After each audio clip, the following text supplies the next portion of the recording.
in Syria. An airstrike has killed at least 3 civilians in the Idlib province.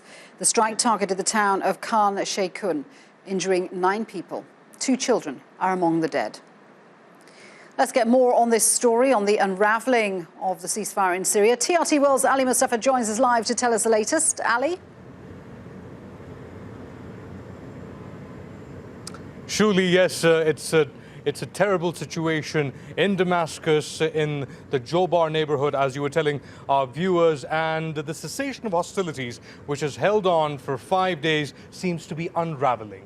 This area where this this incident has happened is in the hands of the rebel. The rebels say that the regime was the first to strike. The regime said that it only retaliated to rebel strikes. And while all of this has been happening, the focus has shifted away from humanitarian aid supplies, which are still stuck at the border. These aid supplies were meant for eastern Aleppo, an area which has been sieged by the regime and is in the hands of the rebels. And to get an idea of the situation inside eastern Aleppo, we're joined by Baraa al Smoodi, who's the executive director of Ihsan for Relief and Development. It's a charity that is in charge of distributing aid once it arrives in Aleppo. First of all, Baraa, tell us the situation in eastern Aleppo right now.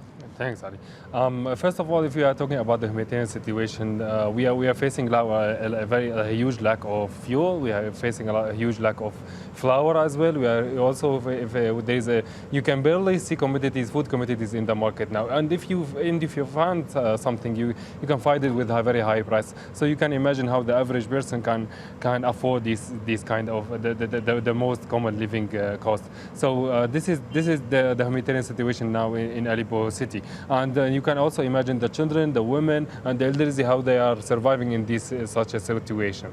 This area has been under siege by the regime for some time now. We're talking about 250,000 civilians. Your organization, the Ihsan Trust, is responsible, has worked with the United Nations. Are you prepared to deliver if the aid actually comes in, moves through? Yeah.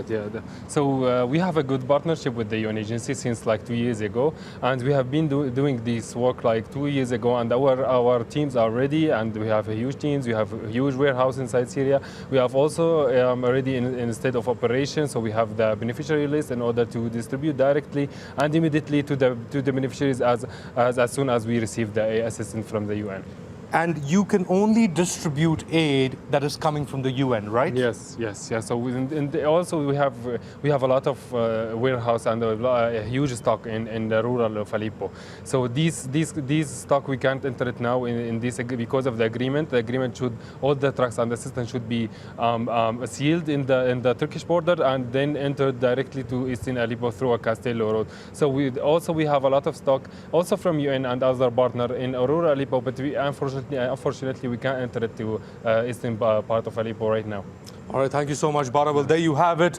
This only applies. Baraa's organization has been stocking up aid supplies in rural Aleppo, but they cannot deliver this aid, even though it's quite close to where the rebel-held areas are, where the besieged areas of eastern Aleppo are. And the reason for that is that under the agreement between the Syrian regime and the UN, only aid that has been sealed at the Turkish border in coordination with the UN can go into eastern Aleppo. So it's quite a dire situation there, and we'll have to wait and see what happens to these aid convoys which have been stuck at the border for 5 days now. Back to you, Shuli.